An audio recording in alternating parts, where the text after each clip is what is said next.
Hello and welcome to the video. In this video we will have a look at the case of Kristian Stuvik Holm.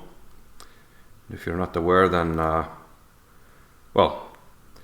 VG or Verdens Gang, the way of the world maybe, direct translation, reports on another possible scandal where international master Kristian Stuvik Holm secured his final GM run by beating GM Plat in the same way that the Czech GM won his game in round 1 in Benasque.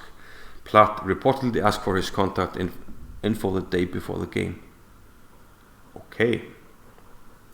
I was just actually noticing that part right now. A small backstory.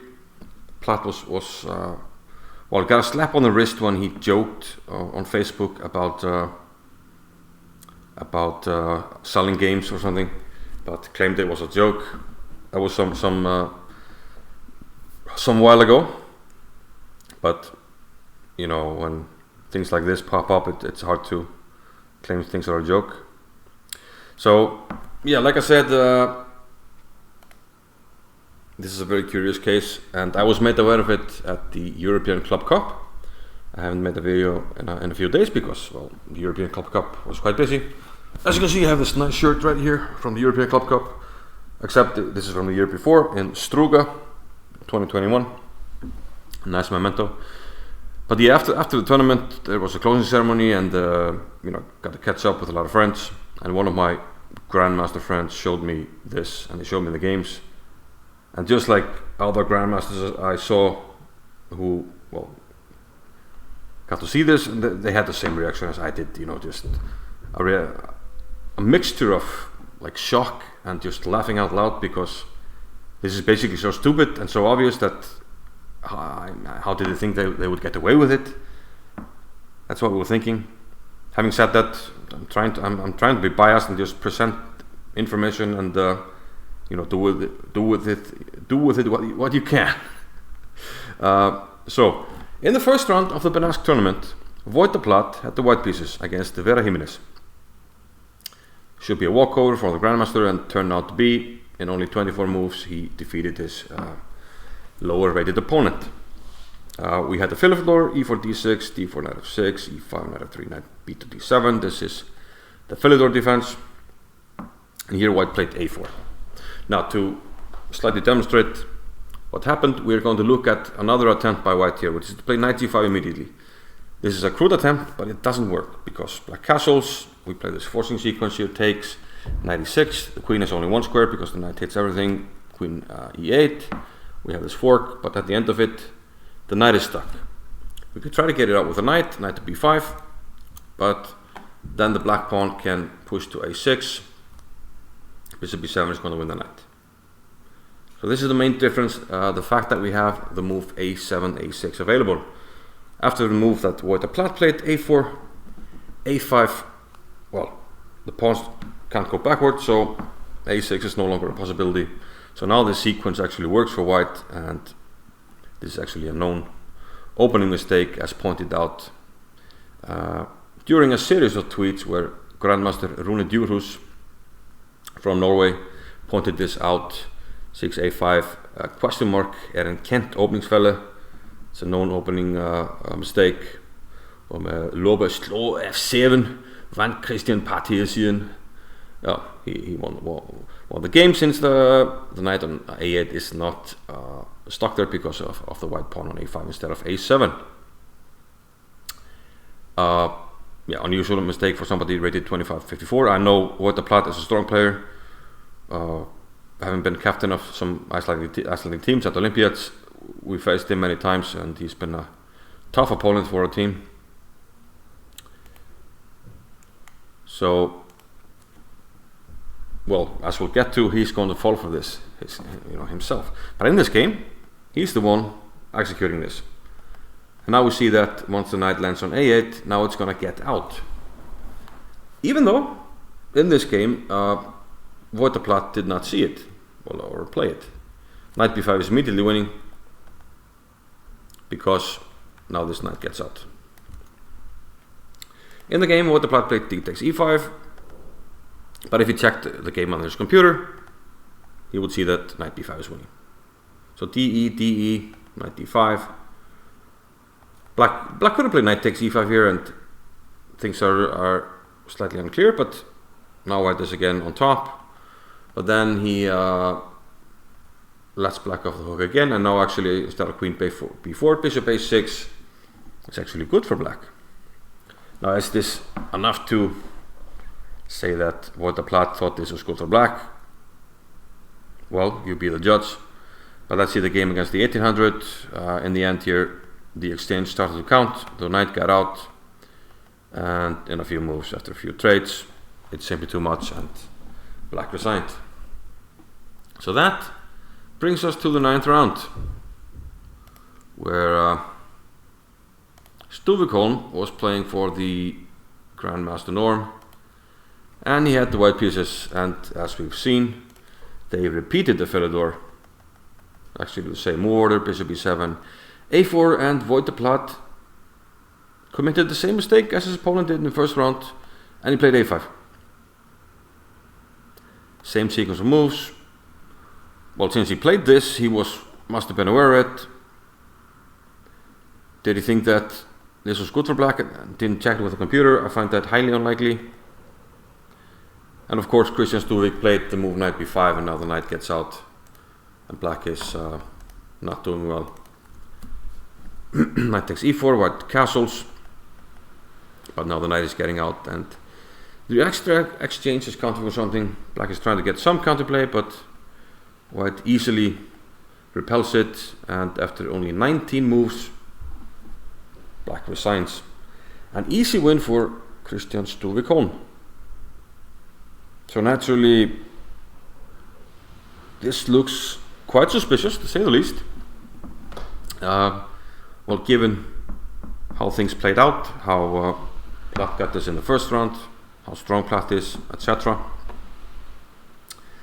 So this is kind of, well, the story as it stands, the end of the story, but this is certainly not the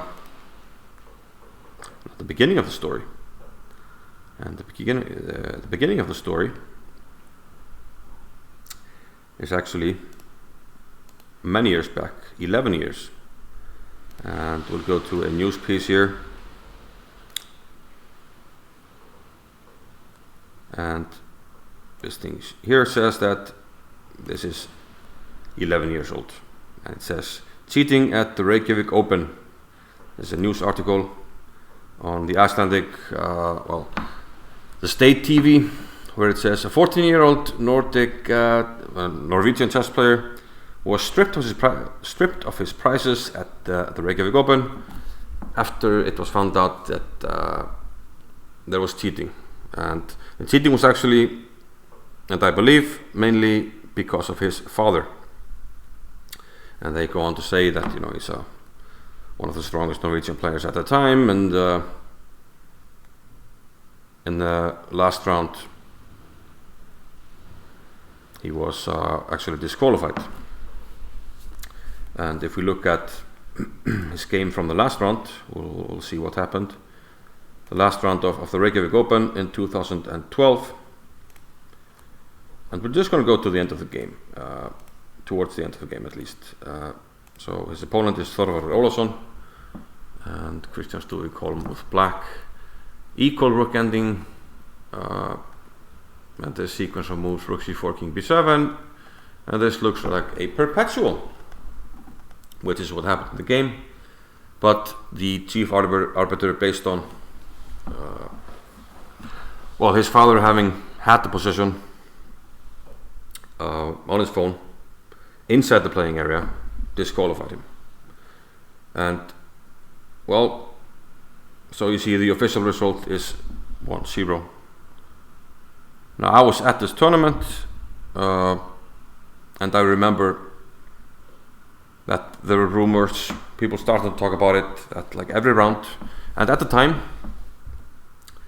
having a cell phone in the playing area was prohibited, but the rule was repeatedly broken by his father.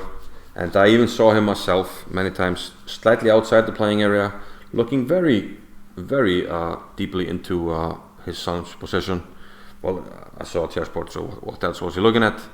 And there were various people that saw, you know, suspicious activity and instances of his father clearly trying to get communication, either trying to whisper or mime the move, go behind and play this, stuff like that. And after having seen that, this was the decision. He was disqualified from the tournament, didn't get his prize, and this was later got sent to the Norwegian Chess Federation. And it's very hard to find information. Maybe somebody actually has a link or can find something. The only thing I found was on Norwegian website ksk.no, the Kristiansund Sjakk Club, and there's a response by Øystein Brekke.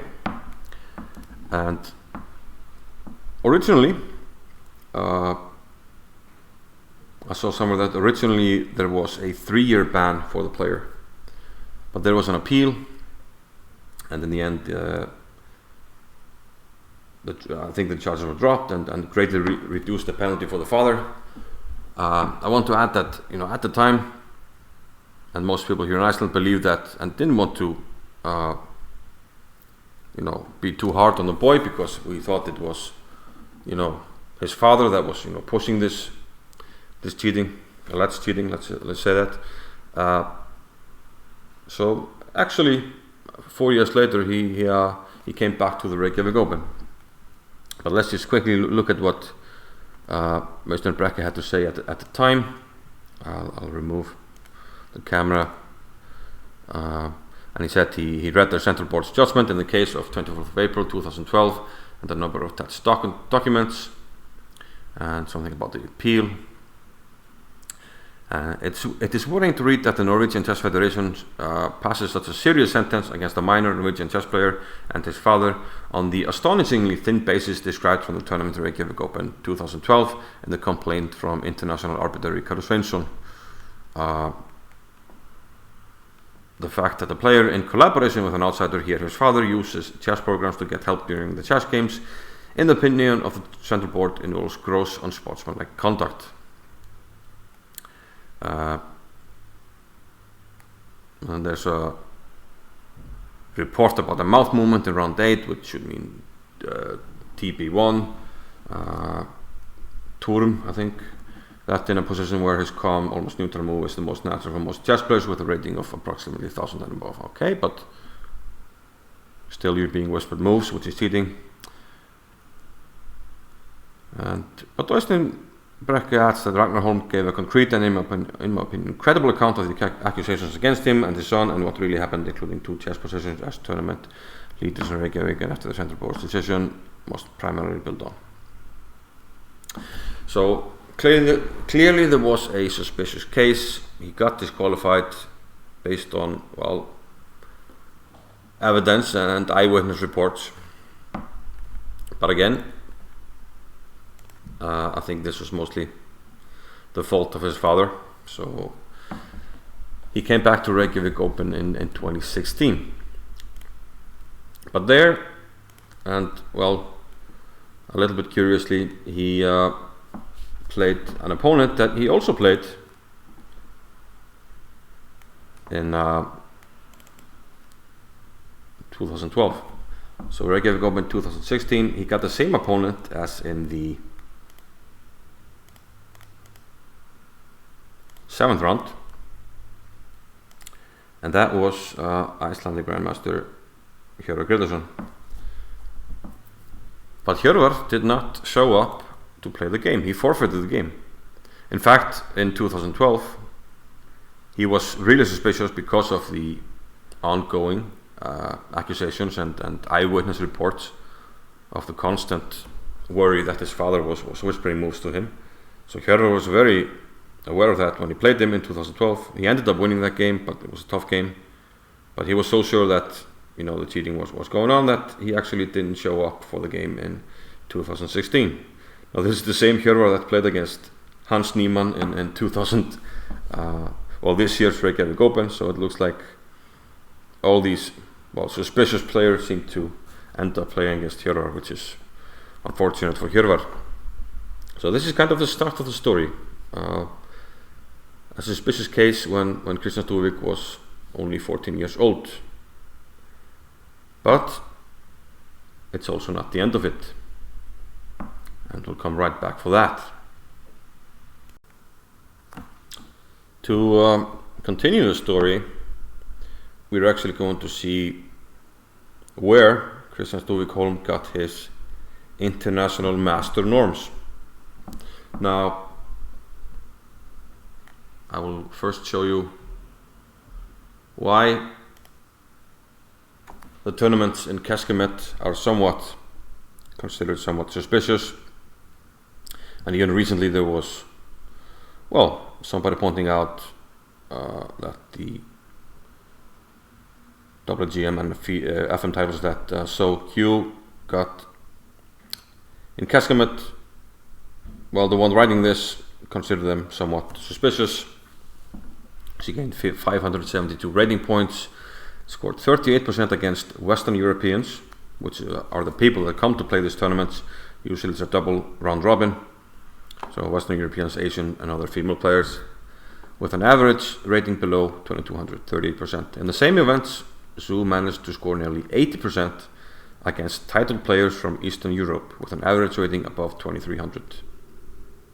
And okay, some other things about this player, which is a streamer also known under the name Nemo. So people have been talking about Kecskemét as suspicious tournaments.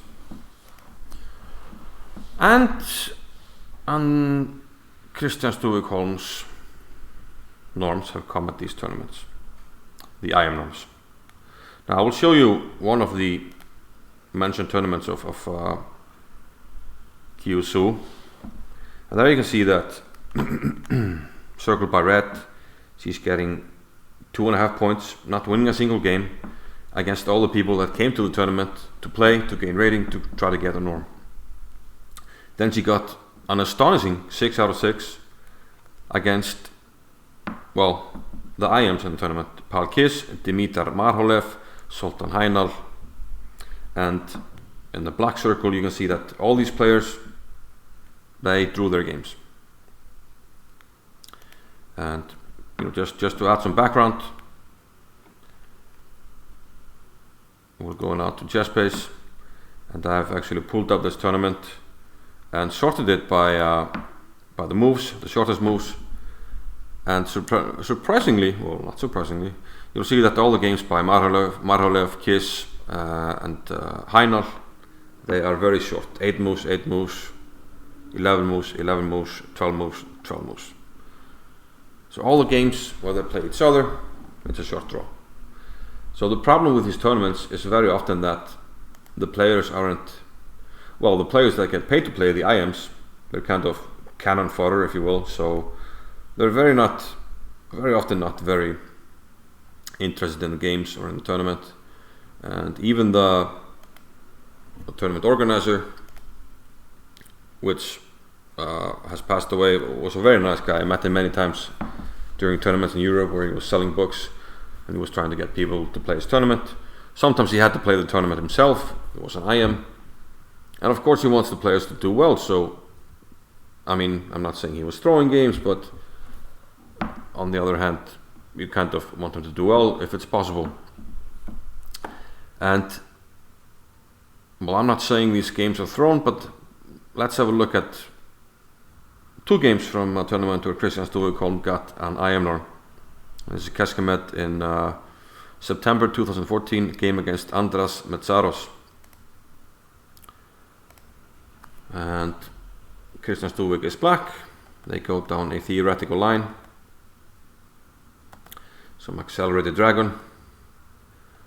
And in this line, even though I don't play this with both colors, I know that f3 should not be played.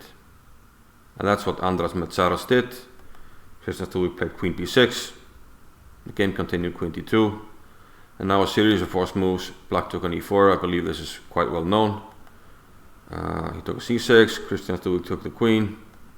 In between move, but at the end of this, after you take the queen, I take your bishop. You take my bishop. I give this check, I take on b6, the knight is trapped and the game is over. So he wins in 14 moves against an experienced IM. Trying to trap his knight, make it red. There you go. Against a very experienced IM, who I no doubt think knew about this. Why? Because this position he had himself with the black pieces in 2005, and he won the game. His opponent didn't play queen d2, but he played queen d3. So Andras Metsaros actually had this position and won easily. Queen e2, took on b2, queen b4, bishop is attacked, d5, queen d6, all the best moves.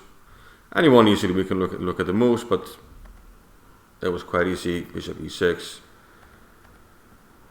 The king is just too weak, and bishop takes a2 resigns. Still, Andras Metsaros fell for the same opening track that, well, he kind of had played himself. And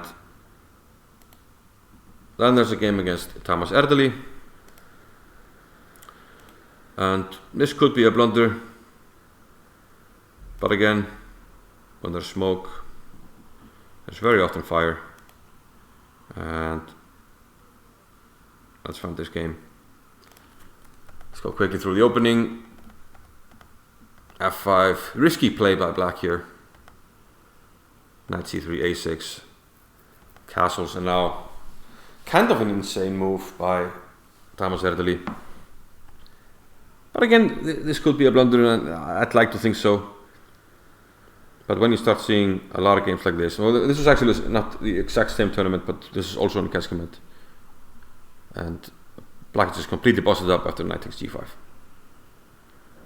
Because of queen h5 check coming here, and you win the piece back, you're a pawn up with all the position, and white won rather easily.